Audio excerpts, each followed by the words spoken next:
सत श्री अकाल। Welcome to Bluebird. आज की वीडियो उन लोगों के लिए है जिनका मल्टी टाइम रिफ्यूज़ हो चुका है शेंगन वीज़ा। आपको पता है कि शेंगन वीज़ा लेना डिफ़िकल्ट नहीं होता है, लेकिन उन लोगों के लिए बड़ा डिफ़िकल्ट हो जाता है जिनका बार बार रिफ्यूज़ हो रहा होता है। तो उनके लिए क्या सोल्यूशन है कि वो क्या करें जिससे उनको वीज़ा मिल सके। तो आज की वीडियो में हम इसी पे बात करने वाले हैं। यदि आपका वीज़ा भी बार बार रिफ्यूज़ हो रहा है, आप इसी चीज़ से तंग हैं और आप सोल्यूशन ढूंढ रहे हैं, तो इस वीडियो में आपको सोल्यूशन मिल सकता है।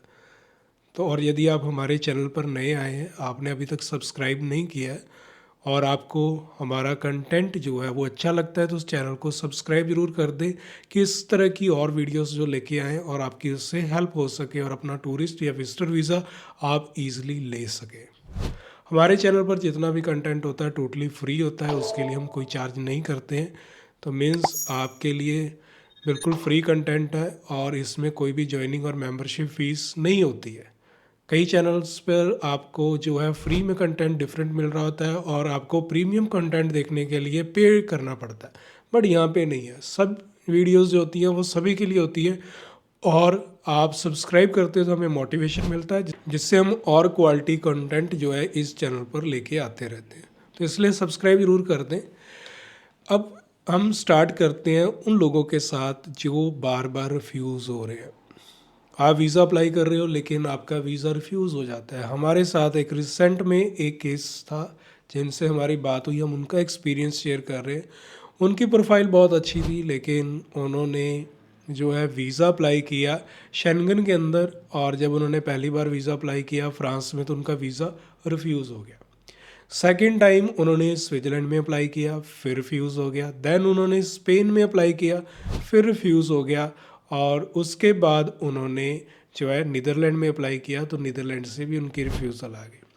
4 रिफ्यूज़ल के बाद वो फिर हमसे मिले और हमने बस एक छोटी सी चेंज ये करवाई क्योंकि उनका अभी तक कोई ट्रैवल नहीं था। उन्होंने अभी तक कहीं पे ट्रैवल नहीं किया, तो हमने क्या चेंज करवाया कि सिंपल कि ये कंट्री में ट्रैवल कर लो, क्योंकि वीज़ा ऑफिसर को उस पॉइंट पे लगता है कि बार बार ये पर्सन कहीं और ट्रैवल करने नहीं जा रहा, सिर्फ शेंगन में ही अप्लाई कर रहा है। तो इसका पर्पज़ यदि टूरिज़्म है तो ये कहीं और घूम के आ सकता है, कहीं और घूमे उसके बाद हमें ट्राई करें, उसके बाद हमें अप्लाई करें तो वीज़ा मिल जाए। तो ऐसे केस में वीज़ा अफसर डाउट करता है और रिफ्यूज़ल बार बार जो है आती रहती है। तो इसका सलूशन ये है कि यदि आपकी ट्रैवल हिस्ट्री इतनी स्ट्रांग नहीं है और आप कंटिन्यू एक ही कंट्रीज़ में अप्लाई करते जा रहे हैं, मीन्स शेंगन में चाहे आप अदर अदर कंट्रीज़ में करें तो वो एक ही मानी जा रही है क्योंकि शेंगन में आप अप्लाई कर रहे हैं। तो शेंगन में ही आप बार बार अप्लाई करते जा रहे हैं और रिफ्यूज़ होते जा रहे हैं, तो उस केस में वीज़ा अफसर को लगने लग जाता है कहीं ना कहीं जो यहाँ पर एप्लीकेंट है इसकी इंटेंशन सिर्फ घूमना नहीं है, ये शेंगन में सेटल होने का प्रोग्राम कर रहा है, इसलिए बार बार ये शेंगन में ही अप्लाई कर रहा है। तो वो फिर एक लय में चाहे आप कहीं पे भी अप्लाई करें, क्योंकि रिकॉर्ड उनके पास होता है कि आपने कहीं पहले अप्लाई किया था तो रिफ्यूज़ल है या नहीं है, तो वीज़ा अफसर उन फाइल्स को जो है रिजेक्ट करते रहते हैं। तो हमने चेंज ये किया कि उनको साउथ अफ्रीका में ट्रैवल करा दिया। साउथ अफ्रीका में उन्होंने ट्रैवल किया और उसके बाद 3 महीने बाद उनकी अपॉइंटमेंट जो है हमने जर्मनी में करवा दी, और जर्मनी में उनकी अपॉइंटमेंट हुई, उन्होंने एप्लीकेशन सबमिट करी और उनका वीज़ा अप्रूवल आ गया। तो ये एक केस की स्टडी जो हम आपके साथ शेयर कर रहे हैं। इस तरीके के और भी एग्जांपल हैं, काफ़ी ऐसे एप्लीकेंट थे। हमें याद है एक और एप्लीकेंट, उनकी 5 से 6 रिफ्यूज़ल थी पहले से ही।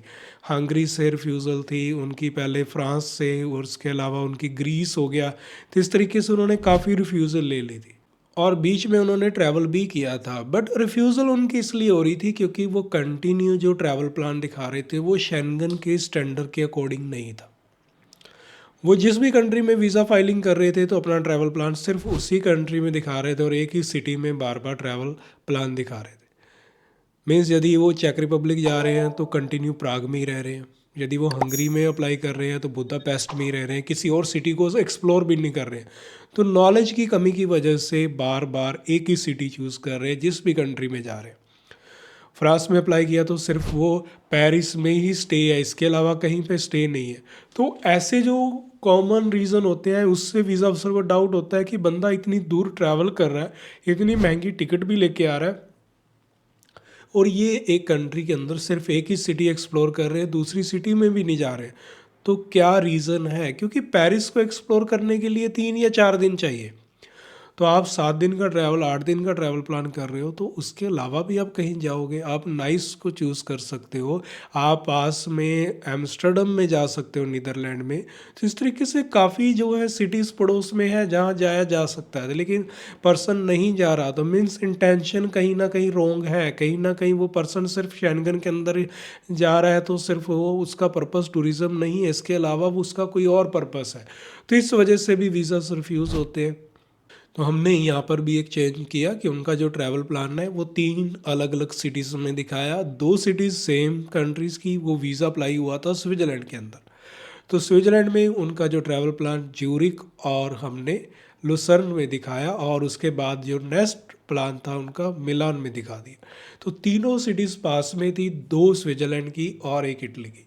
तो प्रॉपर ट्रैवल प्लान बना, और रिफ्यूज़ल जो थे वो जस्टिफाई किए गए, और इंटेंशन जो थी वो कवर लेटर में जो है जस्टिफाई की गई, तो उनको वीज़ा मिल गया। तो इस तरीके से और भी सक्सेस स्टोरीज़ हैं जो हमने एक्सपीरियंस की हैं। तो हमने देखा है कि जब जो वीज़ा अप्लाई किया जाता है और मल्टी टाइम वीज़ा रिफ्यूज़ हो रहे होते हैं, तो उनके पीछे कुछ कॉमन जो है फैक्ट्स चल रहे होते हैं। बस उनको ब्रेक करना होता है, क्योंकि वो रीज़न एक नहीं हो सकता। वो रीज़न आपके फंड से रिलेटेड भी हो सकता है, वो आपकी इनकम से रिलेटेड भी हो सकता है, वो रीज़न जो है आपकी ट्रैवल प्लान से रिलेटेड भी हो सकता है, आपकी इंटेंशन पर भी हो सकता है, ट्रैवल हिस्ट्री से रिलेटेड भी हो सकता है। तो यदि आपके मल्टी टाइम रिफ्यूज़ल है शेंगन के अंदर, तो आपका कोई कॉमन जो पार्ट है वो वीक चल रहा है, जिस पे आप काम नहीं कर रहे हो, जिसकी वजह से आपके रिफ्यूज़ल्स आपको देखने पड़ रहे हैं। आपको जस्ट वो कॉमन जो फैक्टर हैं वो ढूंढने हैं, जो कॉमन प्रॉब्लम है वो ढूंढनी है, और उस पर काम करना है, देन आप वीज़ा ले सकते हो।